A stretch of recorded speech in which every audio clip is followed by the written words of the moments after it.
topic, which is titled A New Nuclear Arms Race. This is a critical topic and an important time for the U.S. strategic deterrent capability.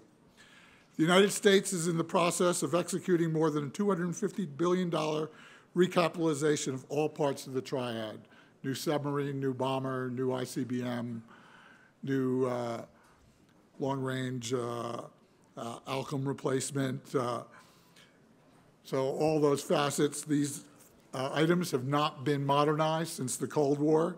So 30 years later, it's time to do that to ensure the nuclear deterrent capability of the United States. This modernization also includes the modernization and surety of the nuclear command and control system, a significant cybersecurity and organizational issue for the United States. Moderating this session is Michael Gordon, National Security Correspondent for the Wall Street Journal. Michael has worked for more than 3 decades covering the Pentagon and military affairs, won multiple awards, written a number of books. I've been a fan of all those books, I need to note, Michael. So please join me welcoming Michael and our distinguished panelists to the stage.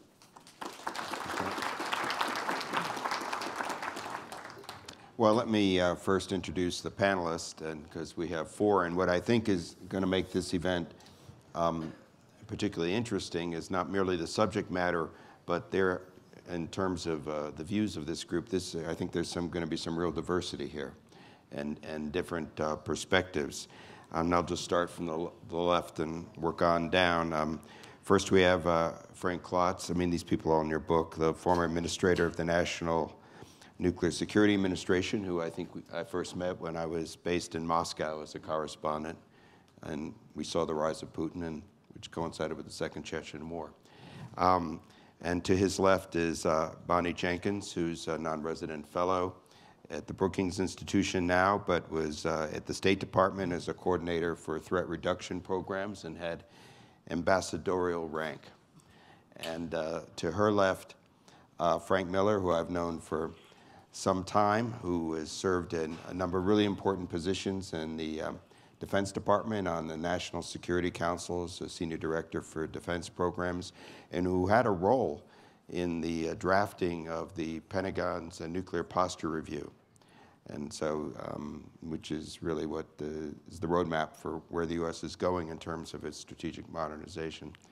And to his left is Andy Weber, who has a lot of experience in the Defense Department and in all of these areas, and has some, provocative views about really where the U.S. ought to go in terms of its nuclear weapons arsenal and how best to carry out deterrence and make the nuclear situation as stable as possible. First, I think I'd like to sort of break this into sort of 2 parts, and then we'll get to give you guys an ample opportunity to ask questions. But I think really, I was just in Helsinki just a few days ago for that summit, which was ostensibly supposed to discuss, to some degree, arms control and nuclear weapons, and I think, according to the Russian comments, seems to have done so.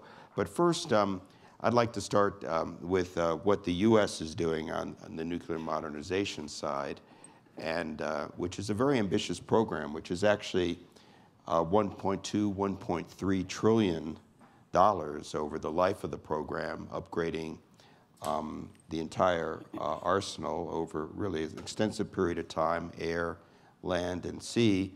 What's interesting about that program is while it's come out during the Trump administration, I'd say about 90% of it, if not more, is really the program of record for the Obama administration. There's been some innovations on the Trump side, but the vast majority of this expensive, costly nuclear modernization is really something that the Obama administration signed off on. So let me sort of pose a question. It's actually suggested to me, I think it's the right question. This nuclear modernization that we're undergoing for new ICBMs, new strategic missile submarines, new air-launched cruise missile, a new sea-launched cruise missile, all sorts of things. Why do we need it, And is this will this make nuclear war less likely or more likely? And to sort of get the party line, so to speak, I'm going to ask Frank Miller to go first, since he had a role in drafting the nuclear posture review. Set up like a bowling pin. So first, let me say that the notion of a new U.S.-Russian arms race is a fallacy. For the past 10 years, the Russians have been putting new nuclear systems in the field, deploying new systems. We can go over that if you want. But 2 new types of ICBMs, 2 new types of submarine-launched ballistic missiles. They've got 3 new ballistic missile submarines in the water. They're modernizing their bombers. The Chinese are doing the same. Ash Carter said there is a nuclear arms race, but the United States is not in it. He said that in 2016. So first thing is the first U.S. system to enter the inventory, the first new system, won't come along until the mid-2020s. We haven't put a new strategic system in the field since the late 1980s, early 1990s. These systems get old. The U.S. strategic forces essentially were the triad was built first in the 1960s. It was recapitalized in the 1980s. It's getting to a point where, as the previous commander of Strategic Command and the current commander say, these systems are running out of their useful service life. So you either stay in the game or you don't stay in the game. You can replace these systems or you can let them retire without replacement. And there are consequences to that. The cost factor is interesting. You raised that. The total cost of the modernization program is projected to be 6.4% of the defense budget before the sequestration caps were lifted. 3.4% is modernization. 3% is carrying the force, operating it on a daily basis. And the whole question of deterrence is do you have an adequate capability and the will to use it so that no adversary, no enemy chooses to attack you or your allies? So Frank, let me interject a question at this point. There is 2 new significant programs under the Trump administration that were added on, which includes a new sea-launched cruise missile and an idea to take current sea-launched ballistic missiles and download them so they have less yield. And the concept is that the United States does not have enough low-yield nuclear weapons, and it needs more of these low-yield nuclear weapons in order to deter the Russians. Do we need more low-yield nuclear weapons, and why? We need a different kind. So deterrence is not a static concept. If you look through the history of U.S. deterrence policy from the Kennedy administration, Nixon, Jim Schlesinger's work, deterrence changes, in our view, as we better understand what enemies are doing, potential enemies are doing. The Russian Federation has a military doctrine which has evolved over the past 10 years of using low-yield nuclear weapons on the battlefield to achieve victory. That occurred in the face of our current triad and the face of our current systems in Europe, which are old F-16s, when replaced in the 2030s by F-35, maybe better. What the 2018 Nuclear Posture Review says is we need a small number, a very small number of low-yield nuclear weapons on the Trident system to raise the risk to Mr. Putin of using nuclear weapons first in the theater. And in my view, that's a sound policy. You have to adapt to what the other side is doing and ask why did they do it and come up with a counter. And this is a very modest counter. Okay, so let me, Frank Klotz, right here. You've had a role overseeing our nuclear establishment that produces these weapons. Do we need more low-yield nuclear weapons? We have B-61 bomb. They're going to field the B-21. They're going to make an F-35 dual-capable system. Do we need still more of these things? And if we make weapons that are, the theory is if we have weapons, the theory is the Russians have a view that they can use a low-yield weapon and we might not respond, so we're going to match them with our own low-yield weapons and therefore deter them from using it. But does this make nuclear war more likely or less likely, and do we need them in the first place, additional weapons? I think, thanks, Michael. I think it's a question of priorities and it's a question of timing. I think the introduction, and Frank Miller very eloquently laid out the imperative, the urgent need to recapitalize the existing legs of the triad, as well as our nuclear command and control system. And what they didn't add is the Department of Energy, National Nuclear Security Administration, National Laboratory Production Facility infrastructure that supports all that, which is also desperately in need of modernization. So first and foremost, in my view, is to complete what you refer to as the program of record. That's replacing all three legs of the triad, as well as the weapon, modernizing or updating the weapons that go on top of them. That's going to be a very expensive prospect. It's also one which is going to demand almost the entire capacity of the nuclear establishment. We're in the process of doing 4 life extension programs for the services. One of those, the W76-1, is about to finish up. It'll finish up next fiscal year. But then the plan is to roll the people, the facilities, the equipment, the production line that are necessary for the other life extension programs to start into that. So I worry about anything that is going to overtax the capacity of the nuclear weapons establishment to do more requirements than have already, the ambitious program that's already been laid out, first by the Obama administration and now by the Trump administration.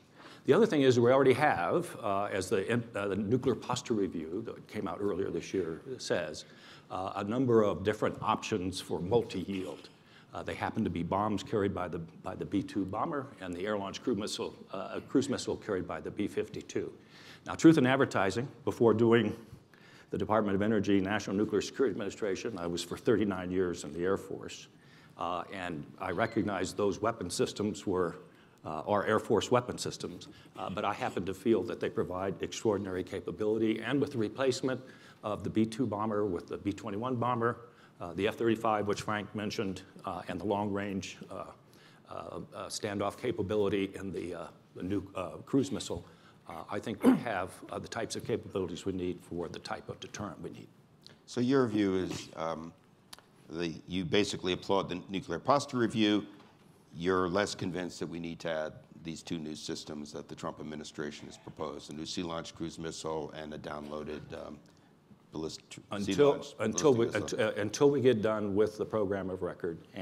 But you don't have any fundamental objection to them? You don't think they're making the nuclear balance less stable? No, not at all. We already have had in the past low-yield nuclear weapons during the Cold War. It was a very stable relationship then. We have, as I said before, the multi-yield capability today, and I think that's a very stable. So let me turn to Andrew Weber. You agree with all this? Well, no, I don't. I want to start by saying that I support a nuclear triad, a strong deterrent, safe, secure, and effective, and I'm proud of the work that, as director of the Nuclear Weapons Council in the Pentagon, that I did with General Klotz to ensure that we have a sustainable nuclear triad well into the future. Where I take issue is this excessive modernization, which, accounting for inflation, will cost $1.7 trillion over the next 30 years. That's $1,700 billion. That's a lot of money, although Frank says it's only 6.4% of the annual defense budget. And my issue is that earlier this year, both Presidents Trump and Putin announced new classes of nuclear weapons that blur the line between conventional and nuclear, that do make nuclear war more likely. They're destabilizing classes of nuclear weapons, especially, in Trump's case, the 3 new nuclear weapons that are part of his plan: a new air-launched cruise missile, a new sea-launched cruise missile, and this new Trident warhead with a low yield. And Putin announced, with great fanfare and fancy videos, at least 4 new types of nuclear weapons. Some of them are not captured by the New START Treaty. And I think where we get into trouble is when we start talking about mimicking Putin's outrageous nuclear doctrine, which is to use early a couple of small nuclear weapons. And this idea that we need a couple of small nuclear weapons to show them we're serious, and then we'll use those and things will calm down and we'll all get back to our senses. It's a nice theory, but the problem is if it breaks down, life as we know it on the planet is over. It could escalate out of control very quickly. Anna, what's your take on all this? Thanks for the question. I think I lean a little bit more to Andrew's point of view. First of all, on the question of whether there's a new nuclear arms race, I would say that based on the traditional definitions of a nuclear arms race, there may not be one, but I think there is certainly something happening. And you cannot look at what's been going on with what Putin has said about new weapons and what the U.S. wants to do with these new types of cruise missiles and say that nothing's happening, that there's no type of race happening. So while I would not define it as a traditional arms race the way it's been in the Cold War, it's certainly something's happening where there's more interest in weapons, more interest in new types of weapons, more interest in technology that can be used to enhance these weapons. So there's something that's going on that does create concern. So while it's not traditional, there is something that's going on. The other thing that I would say is I am very concerned about the price tag and how we're going to fund this. I'm concerned at what Frank said about how it's going to stretch our military and whether there's a real desire to have these new weapons. But also I'm concerned about the assumption that we can put these cruise missiles on these submarines and assume that we can use those, and then our adversary will have some kind of understanding that the weapon that's being sent is a cruise missile versus a ballistic missile, and that somehow we can use these smaller weapons to kind of let a country know, well, we're using these now, but we may get more serious later.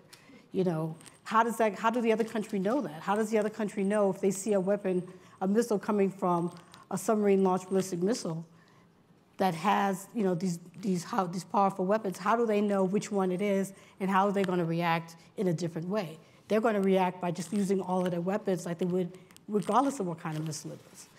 So we're basing this idea of these smaller weapons that don't have as much impact as a way to not have a real attack, but have like a mini attack that will give the sign to the other country that we're not that serious yet, but we're a little serious. And so you should change your behavior because we may get real serious later. But how does the other country know that? They're only going to see a missile coming at them, and they're going to react the way you would think they would react. So there's things about the whole idea for these smaller weapons to have more options to use nuclear weapons, which I really don't quite understand. So Frank, let me turn to Frank Miller.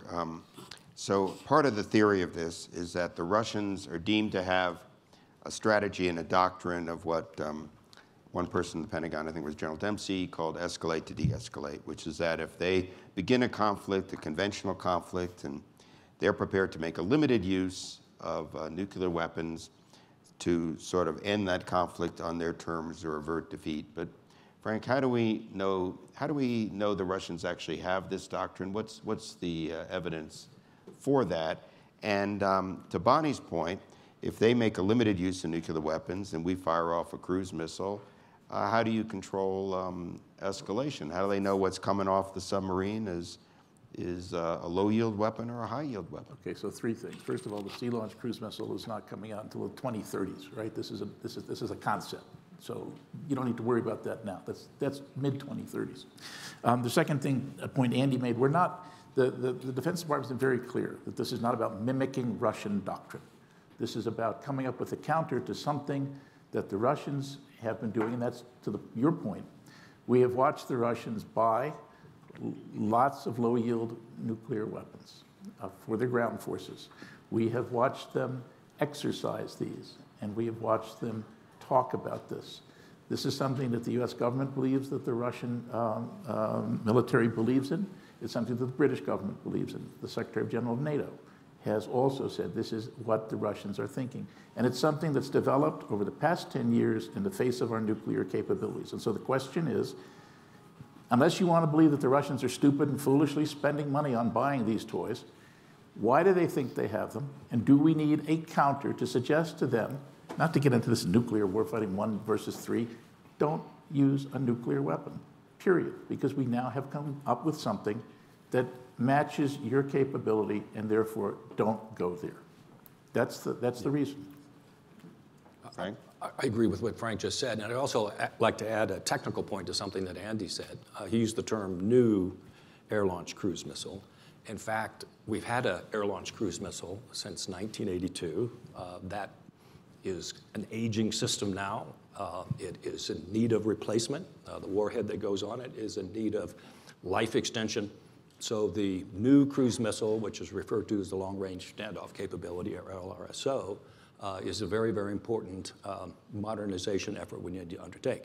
And oh, by the way, it was not a brainchild of the Trump administration or the most recent nuclear posture review. It was actually also part of the program of record that the Obama administration was pursuing. And I might add, despite some voices of concern on the Hill, it has enjoyed broad bipartisan support in terms of the voting for the National Defense Authorization Act and the Defense Appropriations Act. Just to put fact on the table, the system that Frank talked about, the air-launched cruise, was introduced in 1982 with a service life expected to be 10 years, okay? 1992.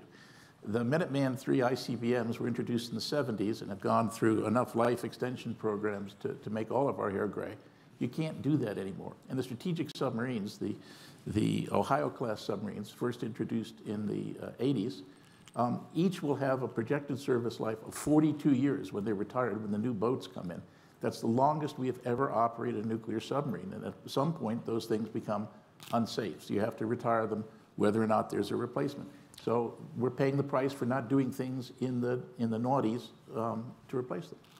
Andrew Weber, just to sort of finish off on our segment on modernization, you know, when I first started covering arms control, it was sort of the kind of received view is that, oh, it was the ballistic missiles that were destabilizing because short-term of flight. Obviously, you can't recall them, not much time to make a decision, and 30 minutes later, you've got a war. And that the cruise missiles were somehow deemed to be safer. You have a different view.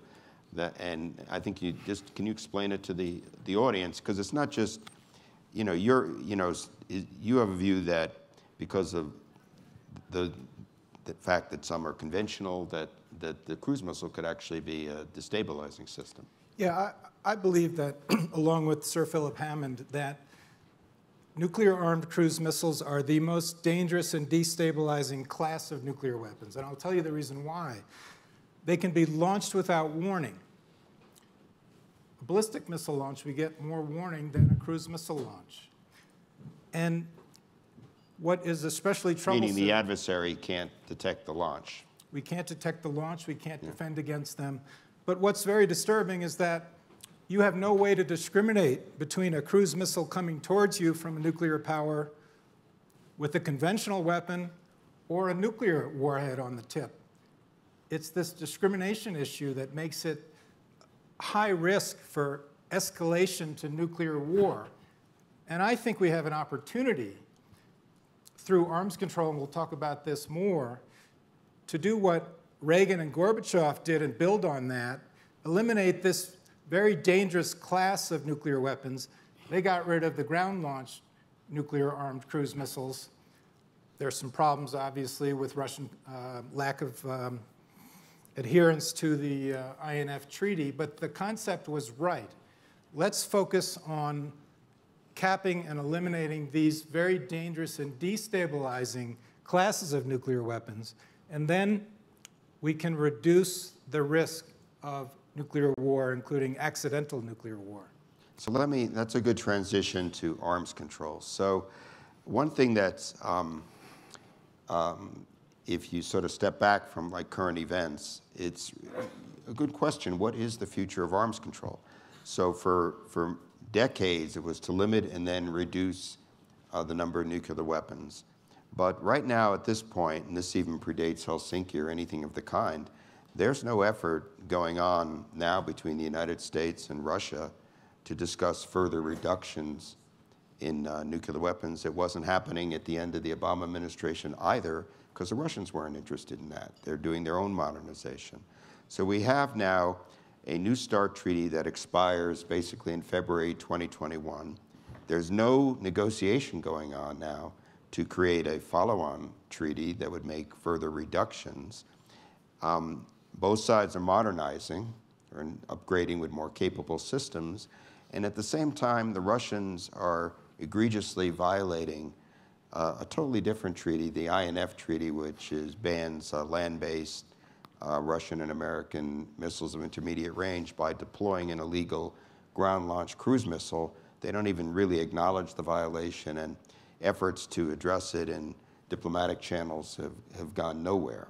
So that's the picture in arms control going into Helsinki wasn't very encouraging. At Helsinki, according to the Russians, they indicated they wanted to discuss and extend basically the New START treaty, which both sides can do for up to 5 years, which would make further reductions. It would keep the current number of 1550 undeployed warheads and bombs. You can do that for up to 5 years without going to the Congress. They indicated they want to discuss what they called INF implementation, but didn't quite call fixing their violation. And then they brought out a couple of their traditional concerns, which is missile defense, which they don't like, and space weapons, which kind of goes back to their fears over Star Wars. And they laid that out as an agenda. And I took from some comments by Ambassador Huntsman, our ambassador in Moscow, that the U.S., under certain circumstances, would be willing to discuss the extension of New START.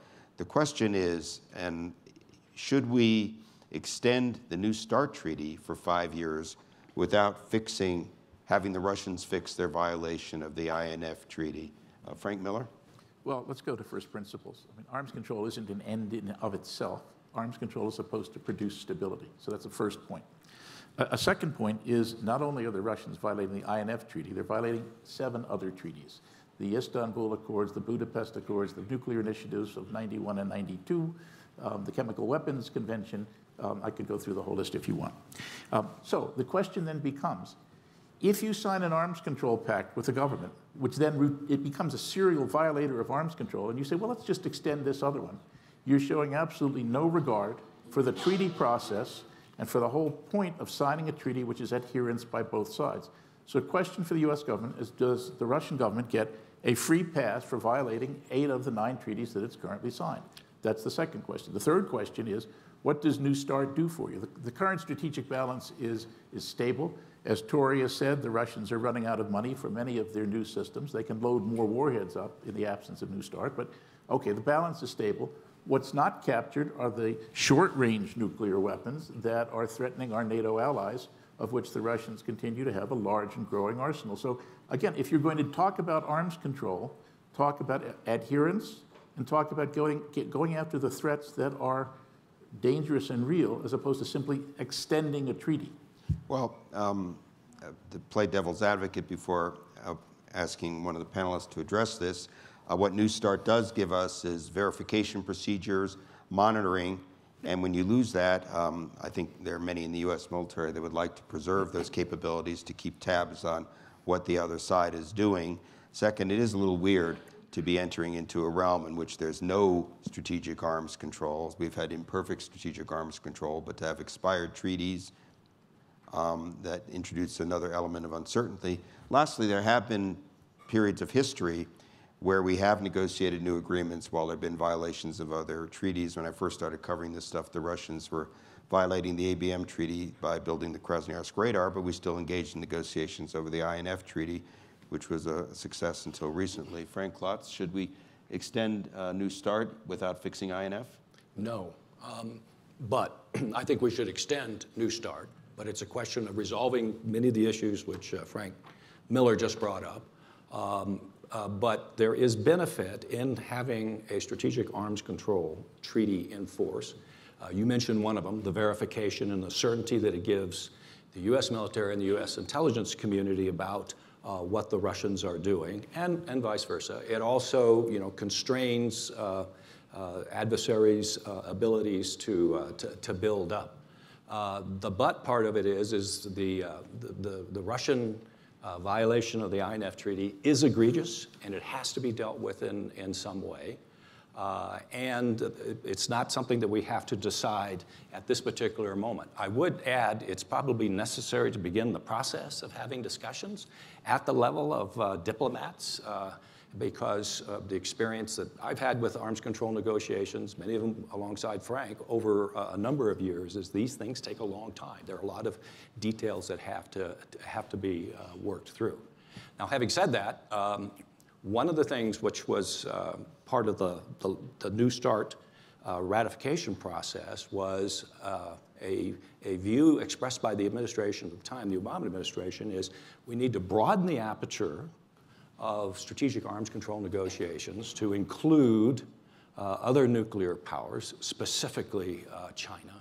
And we also need to potentially discuss expanding the range of weapons which are captured under the ceilings, specifically non-strategic or lower yield nuclear weapons, given the fact that we have divested ourselves of most of those during the Bush 41 administration, and the Russians made a decision to keep. I want to clarify your view. So if the INF treaty is a violation that the U.S. is alleging is not fixed by February 2021, you're going to let New START expire? No, I wouldn't let START expire, but I'd certainly think that is also one of the topics of discussion we need to have, whether it's through strategic stability talks. Are you going to extend it or you're not going to extend it? No, I said up front, I'm in favor of extending it, but not necessarily tomorrow. Okay, so you're in favor of extending it, but you want to talk about it over the next couple of years. I think that's an accurate Bonnie, what should be the next steps on arms control? I would favor extending the START treaty. I think it's important that we continue to have some kind of agreement with the Russians on strategic arms. We've had these kind of agreements with Russians for many, many years. And it does provide us with monitoring efforts and ways in which we can, keep the numbers down in terms of what's been agreed to. If you don't have a treaty, then you don't have any kind of way in which you can continue to keep another country bound by what they said in terms of the numbers that they're going to keep. Understanding the point about the violations. But right now we have an opportunity to maintain a treaty that we have, that we don't have to go back to the Senate for ratification. So I think we should do that. Secondly, we should definitely want to look at the INF treaty to figure out how we can get the Russians to once again abide by that treaty. We should be able to have some conversations with them about, their concerns about our missile defense, our concerns about their INF issues. But we should definitely have those kind of discussions with them to move that forward. And third, I think agreeing with what Frank said, we need to start having much better and much more robust discussions about the future of arms control. Right now, we don't really have those discussions going on. In a nuclear posture review, there was absolutely no mention of START at all. In fact, we actually said we should, talking about other arms control treaties, we said we should not ratify this Comprehensive Nuclear Test Ban Treaty. Arms control was only given like 2 pages of the entire document. So, obviously we don't have, the perception when you read the document is not one that says the U.S. is really behind arms control right now. So I think we need to do more. We need to do more with taking advantage of what we do have, which is START, working on what needs to be worked on, which is INF, and doing more to preserve the importance and the role of arms control in dealing with the issues we're dealing with today with new types of, advancing these weapons, and instead of really trying to figure out how we're going to control them. So I'm going to transition Andrew Weber, but I'm going to sort of pose this point and then have each of you panelists make your point and then open up for questions. There's another element afoot between the U.S. and Russia on arms control, which is there was an idea which I think began in the Obama administration that was actually around to these talks in the Trump administration, strategic stability discussions between the United States and Russia. And there was a round of these held in 2017 by the Trump administration. The Russians broke it off because the U.S. was refusing to hold cyber discussions with them, which I think they were trying to draw the American government into a kind of some sort of joint cyber investigation, sort of shades of what Putin put forth in Helsinki. But that is something, I've been looking at the Russian media recently, they're talking about resuming these so-called strategic stability talks, which could be at least a venue, even though they're confidential discussions for the two sides to talk about what their different nuclear doctrine, their program, what makes a balance stable or unstable. Andrew Weber, do you think these talks would be useful? And if you were able to determine the agenda for them, what would you recommend be discussed in this forum? Like Dan Coates, I'd like to know what was discussed in that 2-hour meeting in Helsinki earlier this week. Yeah.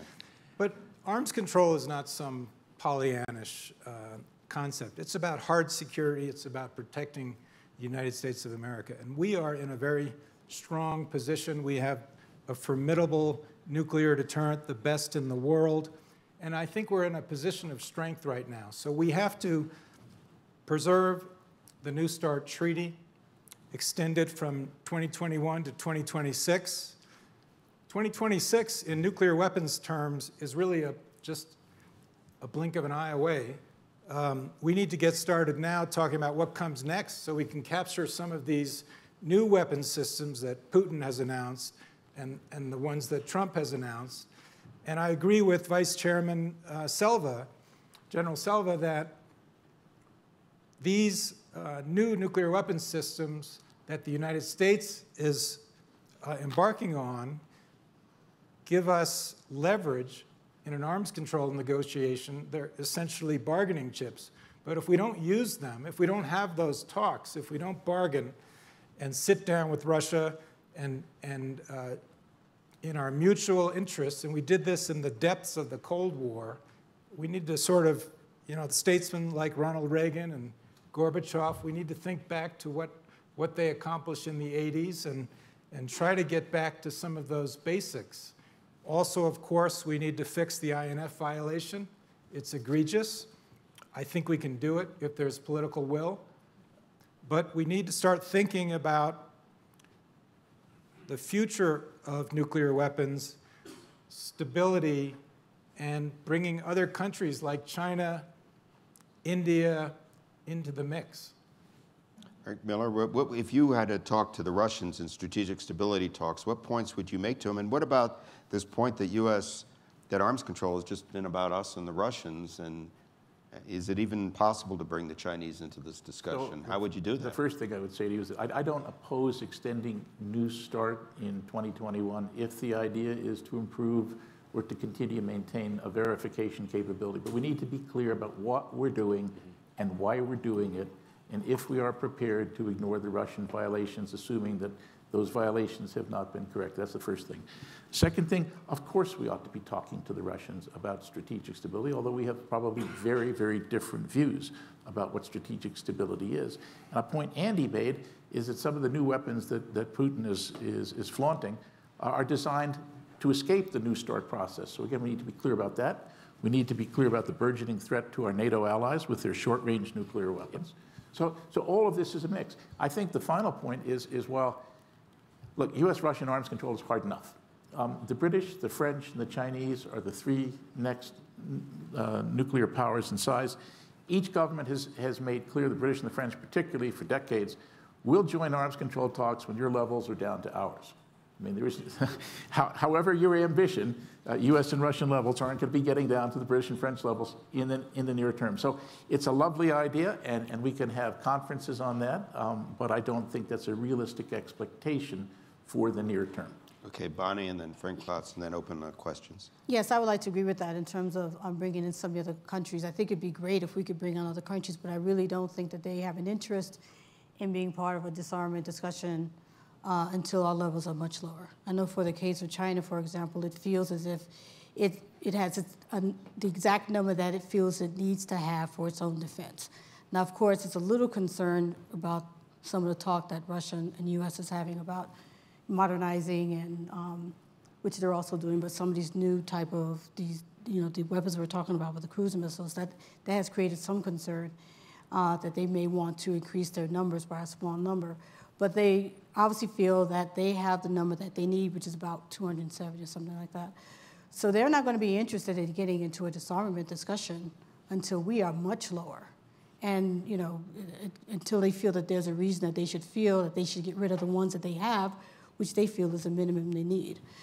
And so it's a great idea, but I think we have to do a little more, and we certainly can't give them the impression that we're going to be doing more. So if we want to bring them into disarmament discussion, they can't feel like, but you're making me even feel less secure because you're starting to build more weapons. So. As far as strategic stability talks are concerned, I mean, I have no objection to people talking. I wouldn't hold out a lot of hope that these talks will deliver anything substantive. The Russians clearly understand what our nuclear doctrine is. I think we have a very good understanding of what their nuclear doctrine is. In the time you and I were in Moscow together, I've observed a lot of these strategic stability discussions, either in the track 1 or the track 2 things. The Russians come prepared with our talking points. To a lesser extent, we come prepared with our talking points.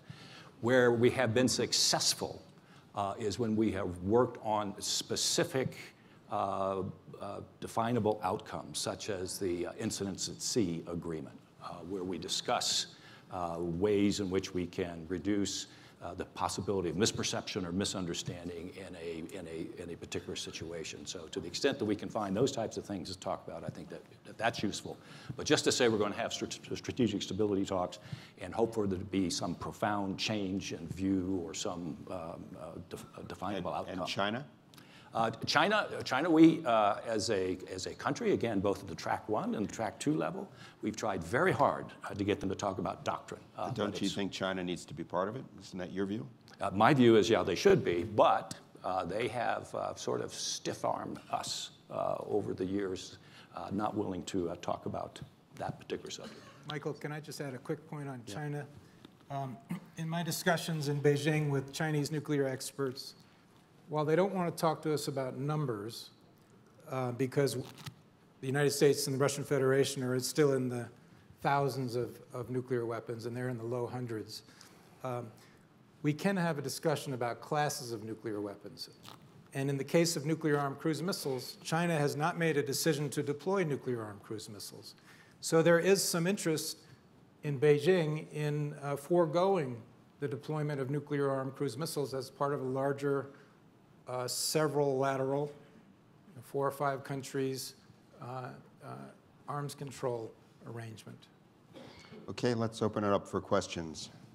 Liz?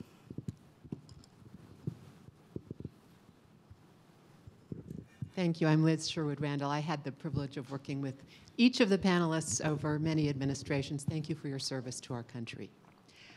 I want to follow on Michael's question on arms control and focus the conversation more on China.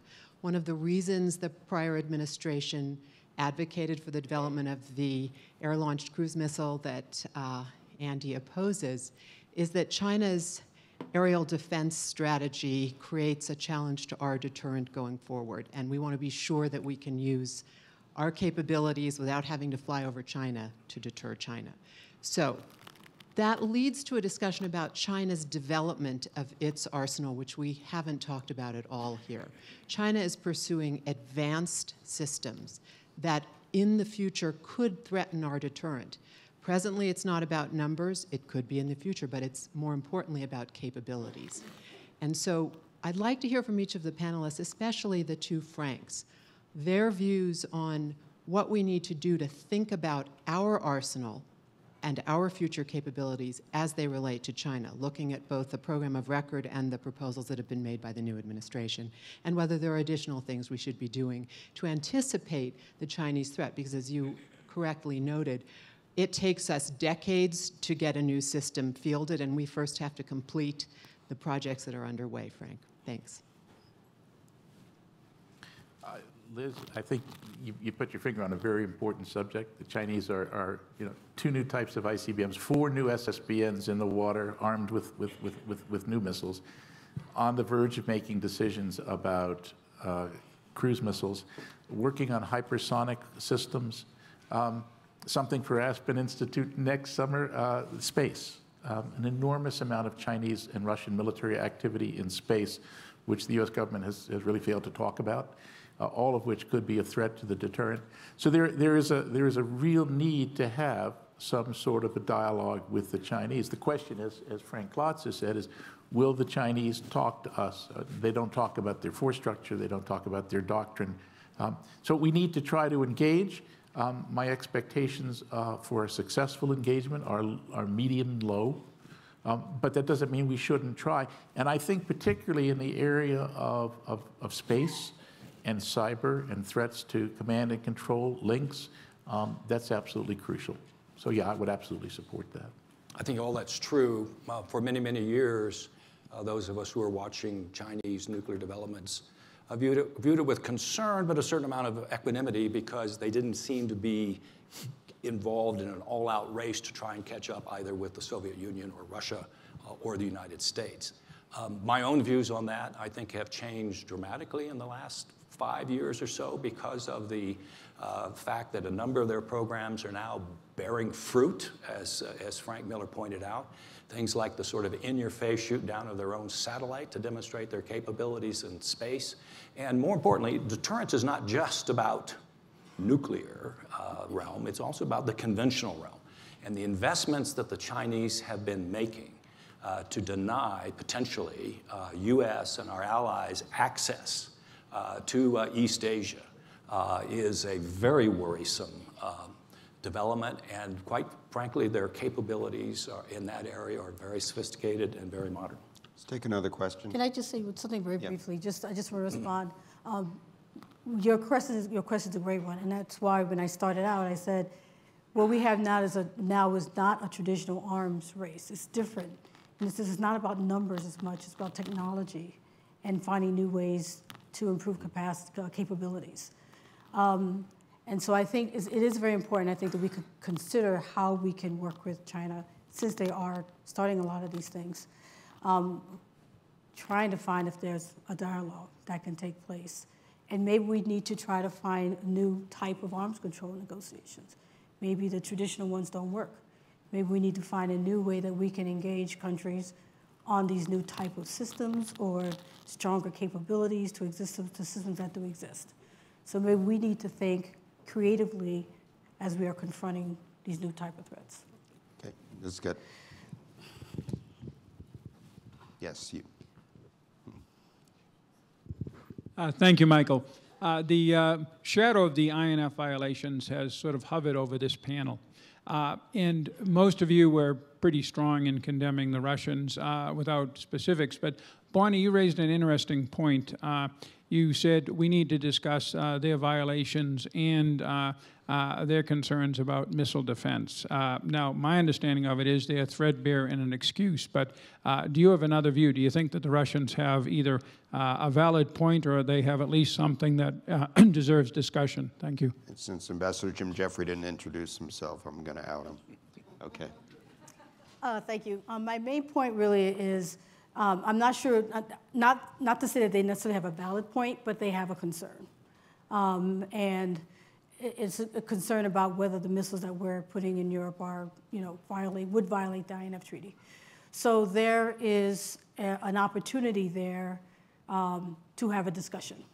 Of course, we're not going to go in there and saying we're doing something wrong, but I think the important thing is that there may be an opportunity to have some discussions there, to see if there's a way that we can resolve some of the concerns that we have and some of the concerns that they have. I mean, the Russians have tried to lob reciprocal allegations. What they've done is they developed what U.S. intelligence deems to be an illegal ground-launched cruise missile, and I wrote a zillion stories about first they were testing it, and then they finally deployed it. But they have made reciprocal allegations that said, well, your Aegis Ashore missile defense system could have offensive capability. Is there anything to that? No. To the Russian? No, I mean that is a total red herring.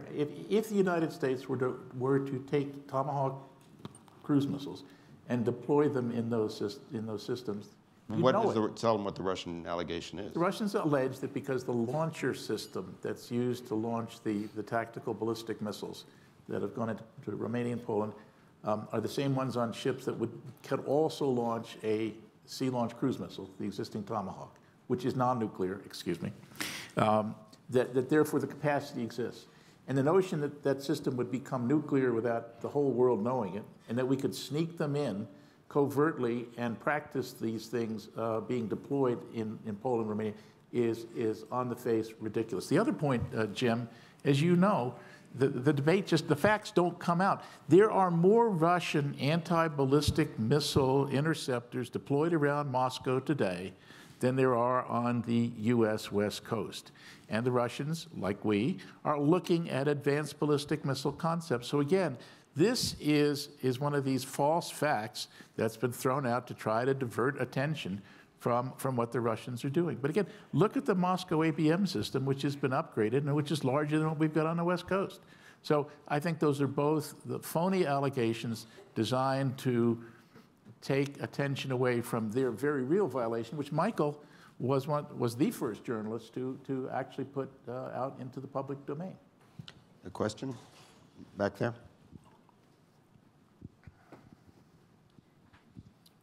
Question on the low yield, I'm Bill Coleman, low yield nuclear weapons, both deterrence and risk.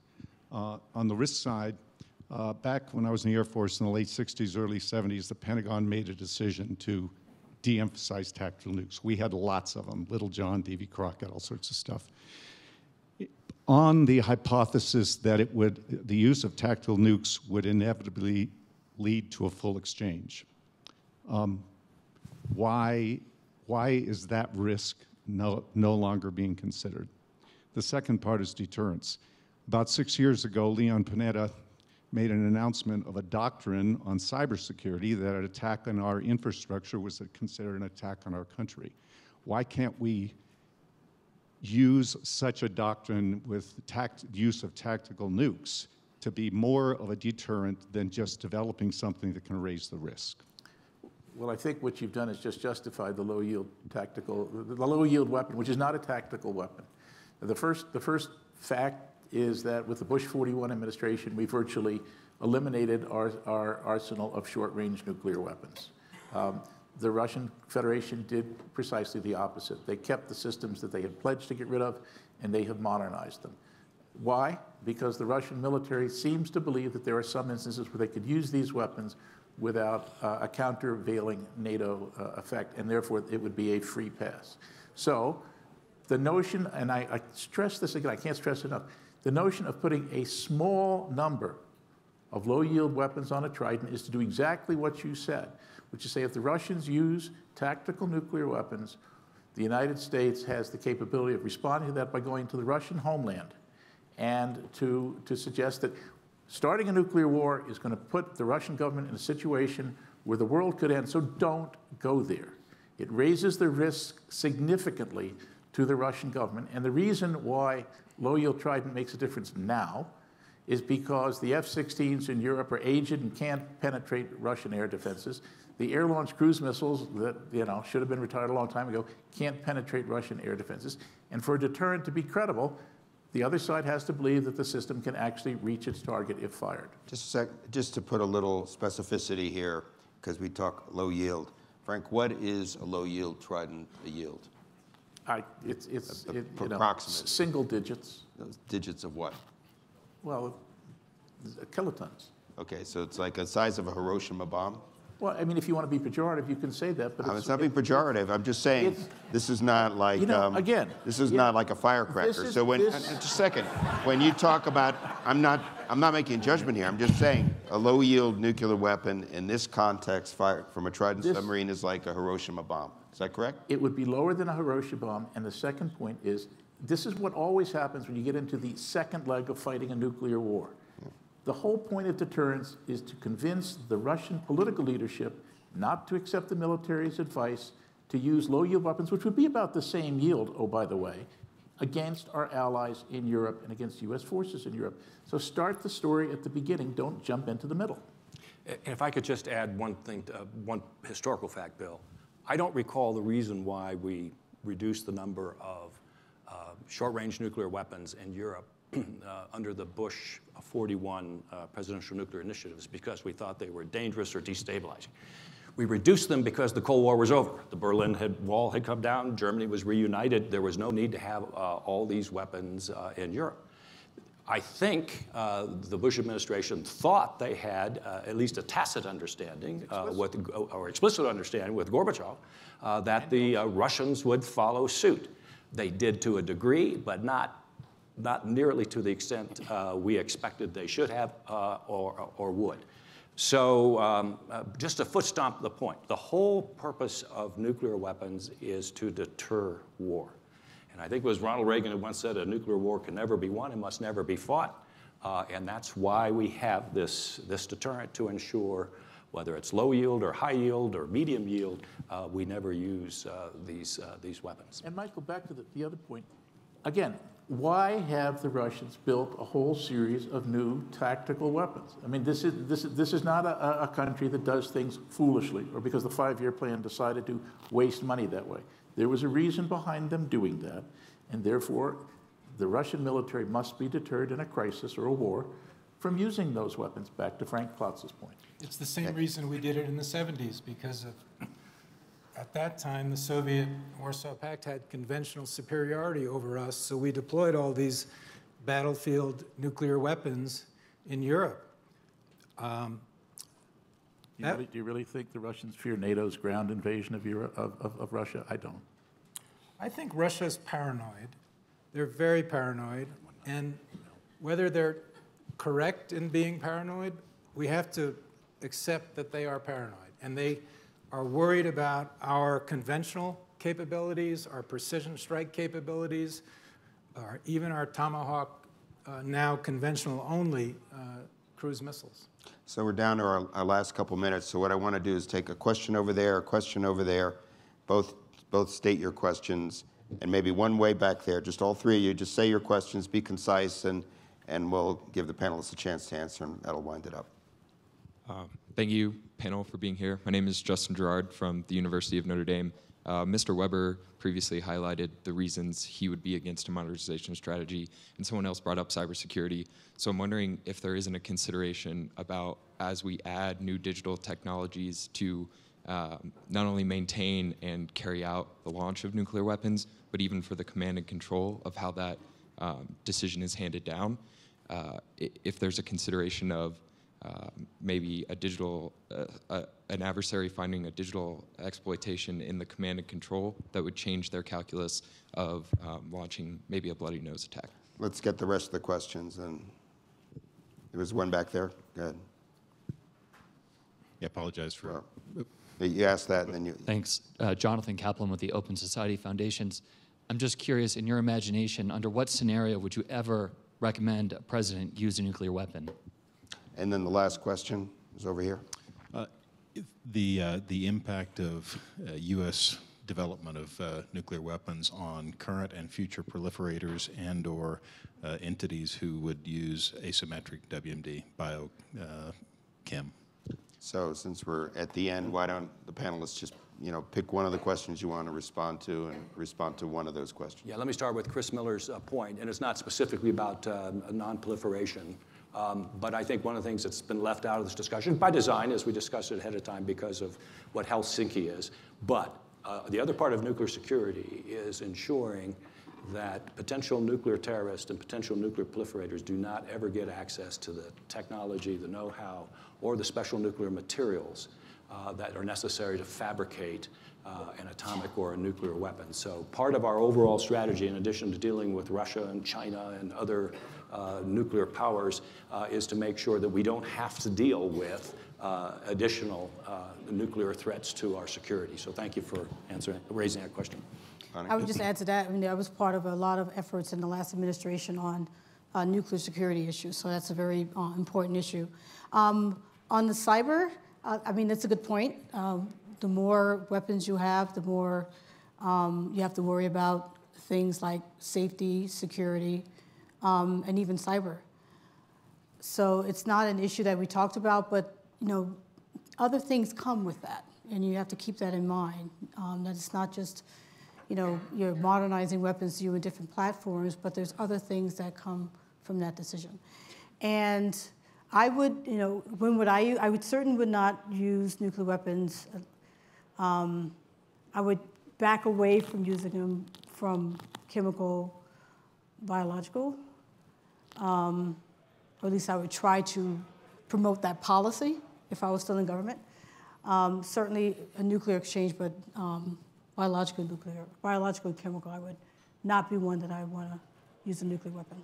So 2 points quickly. One, the nuclear posture review makes a significant point about improving nuclear command and control. General Hyten from Strategic Command is reporting to Secretary Mattis today on a plan to do that. The whole question of digital intrusion is critically right at the top of the list of things that need to be dealt with. So thank you for raising that. And again, The point of the nuclear arsenal is to deter nuclear use and massive conventional invasion of our allies. If you look at the last 8 years and look at the record carefully, you'll see a whole string of statements coming from Mr. Putin and all of his senior officials about striking our NATO allies with nuclear weapons. These statements are reminiscent, strangely and sadly, from the Russian Soviet positions in the Khrushchev era. The whole point is to convince the Russian government not to use nuclear weapons against ourselves and our allies. And that is the purpose that the weapons serve. Well, I agree that that's the whole point of nuclear weapons, and I support a strong deterrent. So this idea that modernization, you're either for it or against it, isn't really correct. What I'm for is a sensible modernization that we can sustain, that isn't going to gut other capabilities in the Army, the Surface Navy, other Air Force and counter-cyber capabilities. We don't need the $1.7 trillion plan. We need the new bomber. We need the new submarine. We need to update our warheads and the infrastructure at the Department of Energy laboratories that supports that. But we need to have an affordable, sustainable, smart nuclear weapons modernization program. So when I first started covering this a little while ago, there were what kind of nuclear weapons we should have, arms control, these were really major subjects, front page news day after day, and it receded from the public consciousness with the belief that the Cold War is over, and now that it turns out it wasn't. You know, I think these are really important subjects, and I'd like to thank the panel because, you know, for giving a very informed and diverse presentation of issues which are still before us, how to proceed with the Russians on arms control and what kind of nuclear weapons we can afford and should have. So let's thank them, and thank you.